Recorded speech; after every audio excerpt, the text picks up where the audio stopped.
బ్రహ్మదేవుడు మేడు చెట్టు మొద్దులను ఉపయోగించి కంచి వరదుని విగ్రహాన్ని చేయించి పూజించినట్లు పురాణ కథనంలో ఉంది.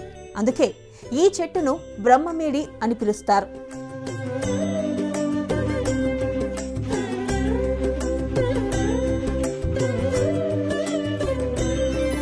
కాకోదుంబర అన్న పేరిట సంస్కృతం ఈ బ్రహ్మమేడిని ప్రత్యేకంగా గుర్తించింది. ఈ వృక్షానికి తంత్రశాస్త్ర ధర్మాలలో ఆకర్షించే శక్తి ఉంది.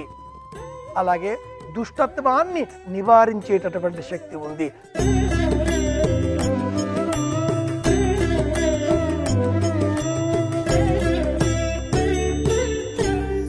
బ్రహ్మమేడి చెట్టులో ఉండేటువంటి వేరు, బెరడు, అలాగే కాండం బెరడు, ఇంకా ముఖ్యంగా పండ్లు, ఇలాంటివన్నీ కూడా అనేక వ్యాధులకి చక్కటి ఔషధాల కింద నివారణ కింద పనిచేస్తాయి.